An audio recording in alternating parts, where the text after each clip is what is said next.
হযরত সুলাইমান আলাইহিস সালাম বললেন, তুমি কি সত্য বলছো? তোমার মুখ চোখ দেখে তো মনে হয় না তুমি সত্য কও। মুখ চোখ দেখে মনে হয় না তুমি সত্য বলছো, এটা তো তোমার মুখ চোখ দেখে মনে হয় না। তোমার একটু পরীক্ষা করি, তাহলে কি করি? পরীক্ষা করি। কি পরীক্ষা? ক্বালা সানাযুরু আসাদাকতা আম কুনতা মিনাল কাযিবিন। আমি একটা তোমারে পরীক্ষা করব, তুমি সত্য বলছো, আসাদাকতা তুমি সত্য বলো নাকি আম কুনতা মিনাল কাযিবিন, নাকি মিথ্যা কথা বলো। চ্যানেলটি সাবস্ক্রাইব করে আমাদের সঙ্গেই থাকুন। মিথ্যাবাদী, এটা আমি একটু পরীক্ষা করতে চাই। কে বলছে? হযরত সুলাইমান আলাইহিস সালাম হুদুদ পাখিরে বলছে, তুমি সত্য বলো না মিথ্যা বলো, এটা আমি একটু পরীক্ষা করতে চাই।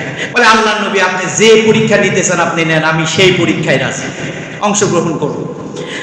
হযরত সুলাইমান আলাইহিস সালাম বলেন, ইযহাবু বিকিতাবি হাদা ফাআলকি ইলাইহিম। এই ধরো একটা চিঠি তোমার কাছে দিলাম, এই চিঠিটা বহন করে নিয়ে যাও। হুদুদ পাখিরে সুলাইমান আলাইহিস সালাম বললেন, ইযহাব চলে যাও, বিকিতাবি আমার এই চিঠি নিয়ে, কিতাব চিঠি বি সাথে ইয়া আমার কিতাব নিয়ে চলে দাও। হাদা ফাআলকি ইলাইহিম, এটা দিয়ে তাদের কাছে পৌঁছাও। সুম্মা তাওয়াল্লা আনহুম ফানজুর মাযা ইয়ারজিউন। এই চিঠিটা যখন বিলকিসের কাছে দিবা, দেওয়ার পরে একটু দূরে দাঁড়াবা, কাছে থাকো না। কাপড় টাপড় দিয়ে আবার তোমার কান ছাড়াও গরম করতে পারে। কাছে কাছে থাকার দরকার নেই, কারণ তুমি রাজত্বের উপরে আঘাত আনতে যাচ্ছ। এমন একটা চিঠি তুমি নিয়ে যাচ্ছ, এই চিঠির ক্ষমতা অনেক বড়। এটা জানো তার চিঠি নয়, আল্লাহর পয়গম্বর সুলাইমান আলাইহিস সালামের পক্ষ থেকে চিঠি। এটা সাধারণ কোনো চিঠি না। রাজত্ব চূর্ণ বিচূর্ণ করতে যাচ্ছ, বিলকিসের রাজত্ব। কার রাজত্ব? সাবধান। এটারে দেওয়ার পরে একটু দূরে থাকো আর খেয়াল করে দেখো তার মুখের চেহারাটা কেমন হয়।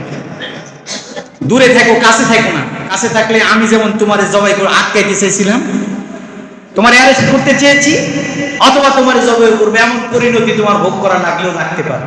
সুতরাং দূরে থাকো, কারণ এমন একটা দাওয়াত তুমি নিচ্ছ, এটা আমার দাওয়াত নয়। এই দাওয়াত কার পক্ষ থেকে? আল্লাহর পক্ষ থেকে। হুদহুদ পাখি রওনা দিলেন। রওনা দেওয়ার পরে ক্বালাত ইয়া আইয়ুহাল মালাউ ইন্নী উলকিয়া ইলাইয়া কিতাবুন কারীম। হযরত সুলাইমান আলাইহিস সালামের এই বার্তা যখন হুদহুদ পাখি বিলকিসের কাছে দিলেন, দেওয়ার পরে যত পরিষদ, মন্ত্রী পরিষদ আছে, উপদেষ্টা পরিষদ আছে, সবাইরে ডাকছে। বিলকিস ডাকার পরে বলছেন, ক্বালাত ইয়া আইয়ুহাল মালাউ ইন্নী উলকিয়া ইলাইয়া কিতাবুন কারীম। আমার কাছে একটা কিতাবুন কারীম, কারীম মানে সম্মানী, মাতারি, বুঝতে পারছো, বুদ্ধিমতী। বলছে যে পাল্লা দিয়ে এর সাথে লাভ হবে না, এখানে আত্মসমর্পণ করা লাগবে। কি করা লাগবে? আত্মসমর্পণ করতে হবে। তখন এই পরিষদকে বলছে, মালাউন অর্থ হলো পরিষদ। একটা রাষ্ট্র পরিচালনা করতে গেলে একটা মন্ত্রী পরিষদ থাকে কিনা? এই মন্ত্রী পরিষদকে ডেকে বলছে, ইয়া আইয়ুহাল মালাউ ইন্নী উলকিয়া, নিশ্চয় আমার কাছে এসেছে কিতাবুন কারীম, একটা সম্মানী চিঠি। সুবহানাল্লাহি ওয়া বিহামদিহি। চিঠিটারে বলেছে সম্মানী চিঠি। কি চিঠি? সম্মানিত একটা চিঠি এসেছে। কি? ইন্নাহু মিন সুলাইমানা ওয়া ইন্নাহু বিসমিল্লাহির রহমানির রহিম। সুবহানাল্লাহি ওয়া বিহামদিহি। এই একটা সূরার ভিতরে আল্লাহ তাআলা আবার বিসমিল্লাহ উল্লেখ করেছেন। সুবহানাল্লাহি ওয়া বিহামদিহি। সূরার নাম কি? সূরা নাম, যেই সূরার ভিতরে একটা আয়াত আছে, আয়াতের নাম কি? বিসমিল্লাহির রহমানির রহিম। বলছে যে ও আমার পরিষদ, ইন্নাহু মিন সুলাইমান, নিশ্চয় এটা এসেছে সুলাইমানের পক্ষ থেকে। কার পক্ষ থেকে? সুলাইমানের পক্ষ থেকে এসেছে।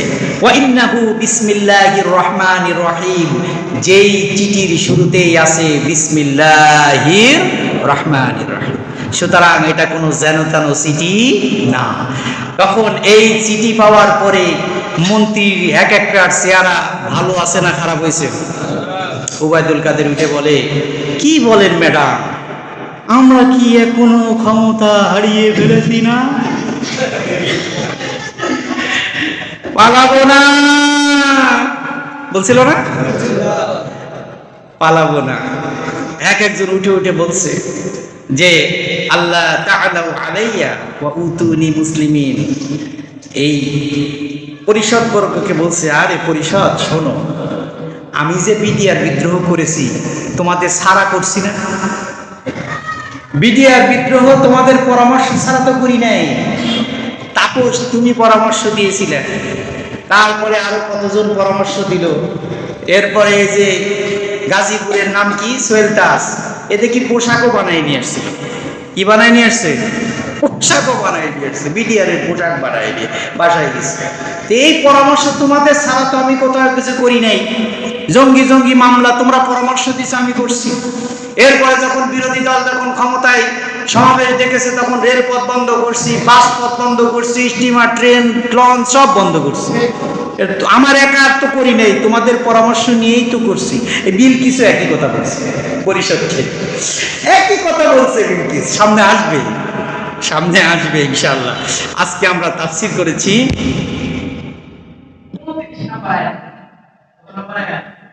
29 নাম্বার